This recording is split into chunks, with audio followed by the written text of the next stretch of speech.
BBQ Pork Ribs, a carnivore's delight. Juicy, smoky, unapologetically messy, drenched in sauce, kissed by fire, and demanding to be eaten with your hands. This is a food at its most primal, and if you're not prepared to get a little sauce on your shirt, you're doing it wrong.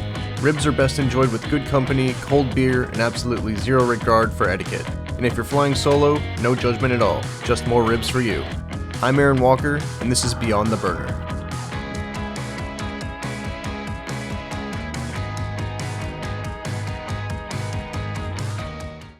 Now let's talk about the star of the show. Today it's pork ribs. Why? Because they're a classic, and more importantly, they were on sale at the grocery store.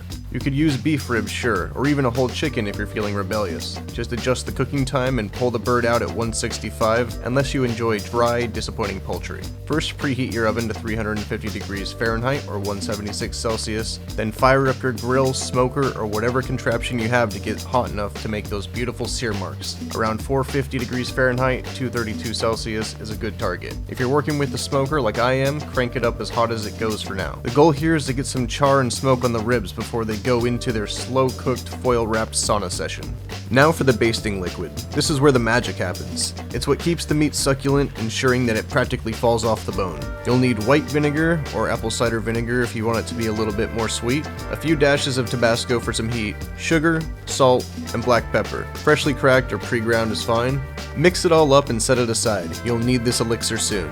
Next, the dry rub. This is the real flavor foundation, the deep soul of the ribs. Grab some brown sugar, salt, cumin, paprika, chili powder, and black pepper. Mix it together with whatever utensil is closest. A whisk, fork, your hands, whatever works. Then generously coat the ribs with this blend, ensuring every nook and cranny is covered. After, for good measure, give those ribs a quick massage of oil. It's not mandatory, but it helps to achieve better grill marks. Throw your ribs on your grill or smoker. If grilling, just long enough to develop some char, about 5 to 10 minutes per side. If using a smoker, let them soak up all the good stuff at 375 to 450 or 190 Celsius to 232 Celsius for around 20 minutes. This gives them a head start on that deep smoky flavor without overcooking them before they hit the oven. Now, time for the foil pouch. Think of this as a flavor cocoon. Lay down 2 long sheets of aluminum foil, place your ribs in one and fold the other over the top, sealing the edges tight, except for one small opening at one end. Pour in your basting liquid and seal it up like a precious sauce-filled gift. If a little leaks out, don't panic. Life's messy, and so are ribs. Slide the whole package into the oven at 350 Fahrenheit or 176 Celsius. If you skipped smoking, give them a solid 2 hours. If you did smoke them, 1 hour and 40 minutes should do the trick. When time's up, pull them out and check for tenderness. The bone should slide out easily, and if you grab the rack with tongs, it should practically fold in half. If not, back in the oven they go. Check every 5 minutes until they reach that glorious pull-apart perfection. If things are looking dry after the initial cooking, add more basting liquid, or plain vinegar, or apple juice, apple cider, or even broth if you run out of the basting liquid ingredients. While the ribs are doing their thing, let's talk sauce. This is a personal choice. Some people swear by their grandmother's recipe, others prefer store-bought.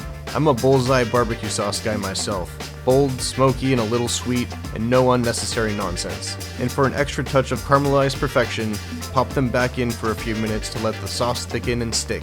You could broil them too, but don't walk away unless you enjoy the taste of charred regret. And there you have it. Ribs that are worth the effort, tender, smoky, saucy, and outrageously satisfying. Serve them up immediately. Side dishes are the dealer's choice. I had mine with steamed white rice and a baby arugula salad tossed in ginger soy vinaigrette because balance is a thing. But let's be real, ribs are the main event and they don't need a supporting cast. That's it for today. Thanks for joining me for another episode of Beyond the Burner. If you like this, do the whole like and subscribe routine down below. I'm also on Instagram and TikTok at Chef Aaron Walker, just like here on YouTube, posting more food, more recipes, and more reasons to keep your kitchen messy.